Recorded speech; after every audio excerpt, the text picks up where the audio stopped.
They had it similar. Like, they kind of got to that towards the end of the main story of Fallout, where, like, you were still going to the same place, but it was... You depended on who you were aligning with as to what the quest lines in that place were. Yeah. But it seems pretty interesting. And if you don't take Nick Valentine along, you're missing out on a pretty big part of it. Like, he has a lot of unique dialogue, and it's sort of about him as well. But you don't have to bring him, which is weird. Like, yeah. So I'd highly recommend... Well, like, he's the best companion, so why not? He is a little bit. He is awesome. Except for my Piper. My girl Piper. No, Piper can be left behind. And again, as Govinda was saying, I'm playing this on survival mode, which is simultaneously, like, I can't not play it on survival mode, but it's also really frustrating. It's like...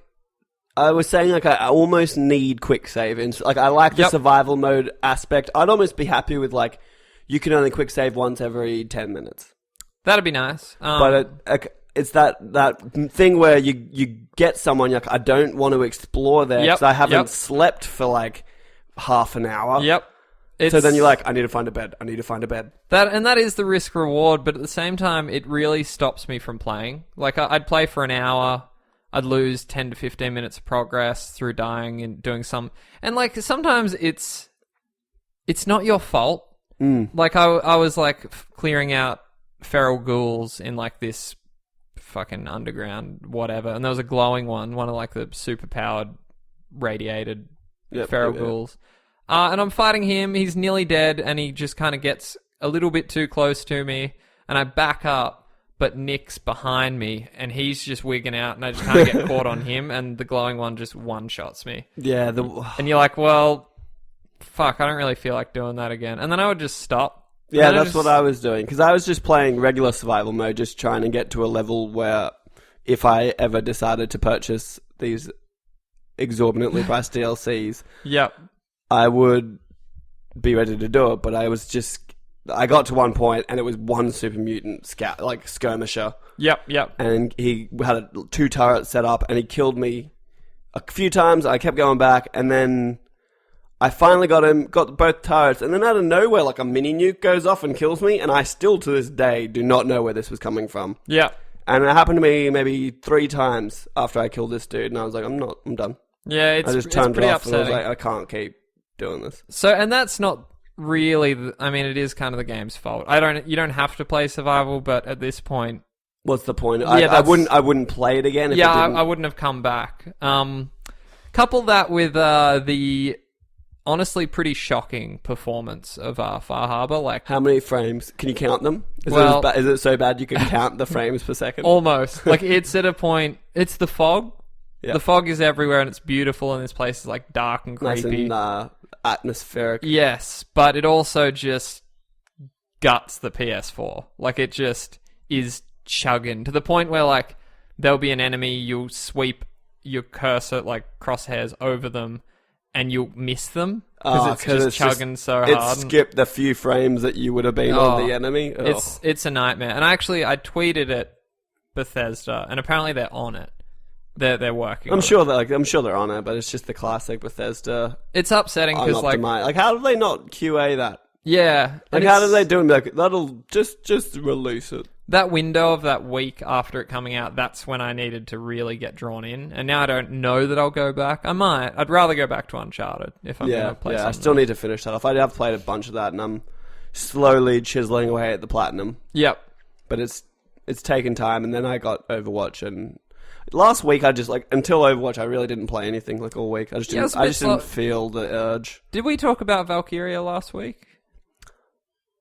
I don't know. We picked up Valkyria. Maybe. I picked it up and then I traded it in without ever playing it. Yeah, I played it for a little bit. It's one of those things where, like, this game is a classic. It's beautiful. It is a game from, like, 2008. So, like, it's not as deep as I remembered. But it does, like, get, like, once you have your full squad and you're like... I think I'm just spoilt by, like, PC strategy games. Yeah. Like, they've got, like, a little tech tree, but it's so basic. Like, it's... But I don't know, it's a nice game. I like to have it. I really like the art, and the story's cool. Yeah, I got it, and then I realized I bought it physically, $40. Yep. Digitally, it was $25, and so I just took it back and got Overwatch. Fair enough. Like, that's... And so far, it's a good purchase because I just want to go play Overwatch now. Right now. I just keep looking over at the PlayStation. Look, stop watching Overwatch. Oh, fuck, dude. What was the other one? PS forecast from a couple of weeks ago. Downwell came out today. Downwell is out. Played that for about 5 minutes between a match of Overwatch. Yep. It's a game like that. Like, I played it for maybe half an hour, and it's really hard. Yeah, it is. It's also like... It's almost like a bullet hell game, but there's only you shooting. And the fact that you're moving down is... It actually, like... It's so simple, but it's something I've never really done in a game. Oh, well, like you do it, but never... It's not the whole... For the entire game. Yeah, that's it. It's really fun. Great on the Vita. Like, I could see myself just smashing out a little bit here and there. Same thing, though, again. Like, it was sort of the Enter the Gungeon thing. Like, I got through all these stages, like, fuck yeah, and then I just died doing something dumb, and I was like, well, I can't... But I did that with Spelunky. Yeah, but I feel like Spelunky has something going for it where, like, you still feel like you're making progress because you just need to get through... One whole area. The jungle, and then you have the next area, and then you can get through that, and then you've unlocked a shortcut, and you can get to the next area. Yep. Whereas games where it's just like, get as far as you can, oh, you died, you're back at the very beginning. Yep. And you're like, well, I just don't want to be at the beginning. It hurts my feelings. So, yeah, I know, yeah. Those pure roguelikes are almost... too roguelike for me. Yeah. It's funny. I think maybe it's like... I feel like it's time wasted. Yeah, sometimes. I need some kind of progress. That's what I felt with Fallout. Yeah, survival mode. Oh, it's actually... And I'm also... Since playing Enter the Gungeon, and to a far, far lesser extent, Downwell, it's almost making me a little, like, apprehensive of Brutal. Interesting, yeah. Because that is... just a roguelike. Like, it's going to be, you get as far as you can, you die. You're back at the beginning. I wonder how that'll, like, with co-op, that'll be interesting. Yeah. So, it could be better with co-op, like, with the revives going down and whatnot. And I think you have to, what was it? You had to get to the end of a level before they'd revive? Yes, I think so. So, that could be fun.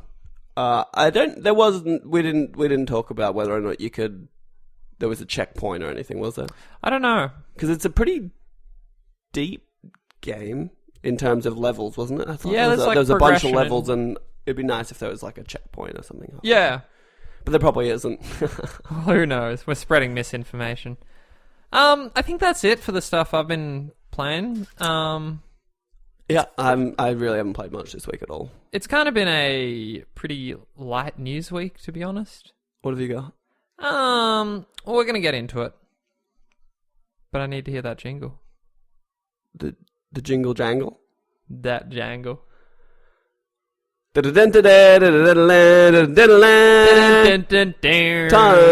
the news we care about. Bam, bam, bam, bam. It was like scat. It was kind of like...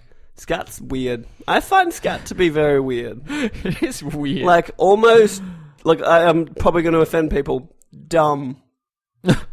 Because you're just making noise. It is a bit of a noise. You're just going skibby wop bop doo bop boo skibby bop bop bop and you're just like, no, you're not doing anything. The only good scat that exists in the world is Scatman. That's John Scatman. I'm a Scatman. Skibby. We can't do any more. Okay, sorry. Copyright. Following reports last week that the frame rate of Fallout 4's Far Harbor on PlayStation 4 regularly dips below 20 frames a second, Bethesda said they're working on improvements. Quote, "We made optimizations based on the Far Harbor beta feedback, but understand that some people are experiencing issues. We are actively working on more improvements." Destructoid guessed that the performance issues come from the fog covering the island, and Bethesda's Pete Hines confirmed the fog is causing issues. "We have found some areas in the beta where this happens, and we have fixed them. There are new areas players are finding. We will also fix them. We are working on an overall fix. Some places where fog is causing issues we hadn't seen in the beta." As for the future of Fallout 4 DLC past Far Harbor, Hines said, We have said that we have plans for more beyond the first 3 we had planned, but we haven't given out any details. Mods are coming to PS4 next month, and invites to the Xbox One closed beta went out earlier today."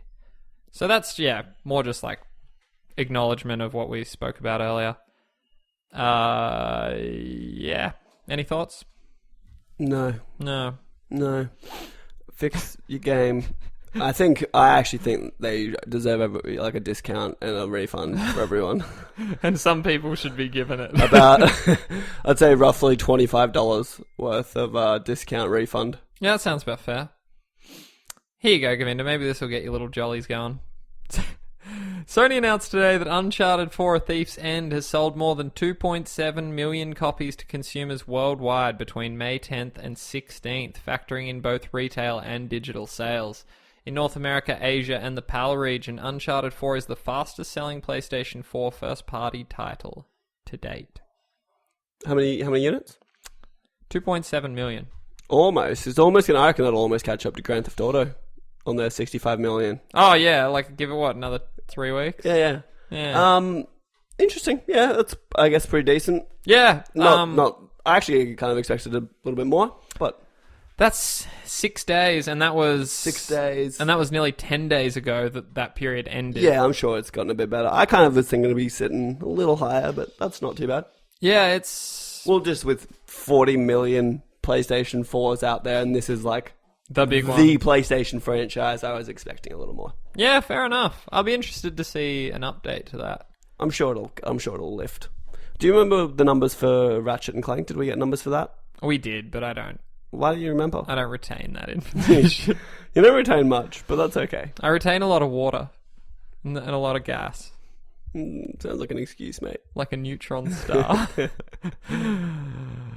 Govinda, if you missed out, and I know you did, on the first batch of Final Fantasy XV Ultimate Collector's Editions, Square Enix will have another 10,000 more available on Monday, May the 23rd. It is a slow news week. It is a little bit. The distribution process varies by region and will either see you being contacted by Square based on your order in the waiting list or having to buy one from their store. If you live in Australia, like I do, or New Zealand, there will be more collector's editions available, but you'll have to wait for more details.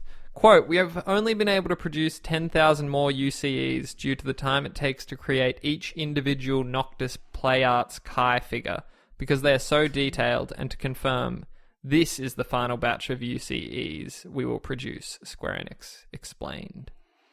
So what do you get, a little figure?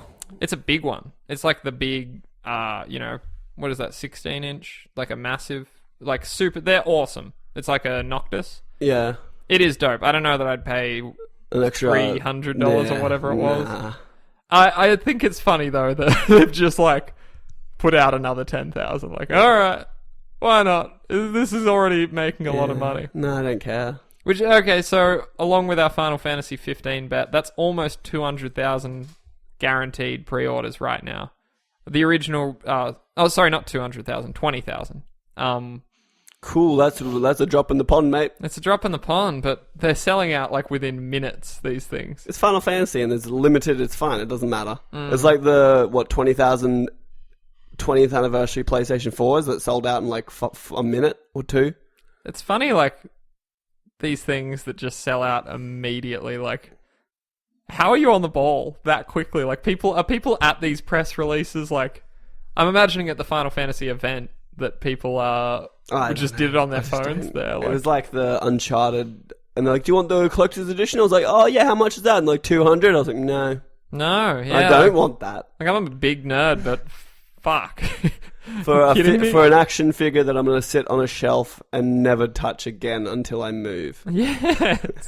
I'm good. Yeah. I still regret the Pip-Boy.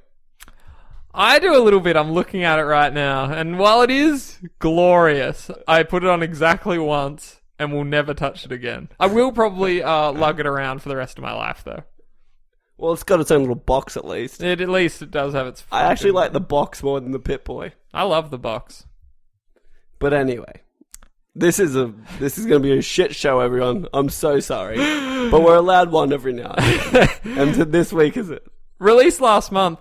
Only available for a limited time, the Neo demo for PlayStation 4 was downloaded over 850,000 times worldwide, developer Team Ninja revealed today.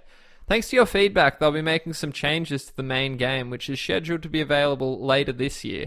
As you can see, they have plans to include tutorials and balancing to make the opening sections fairer, improved controls and camera system, improved graphic performance, and improved usability of the UI. I've cut the list, Govinda, but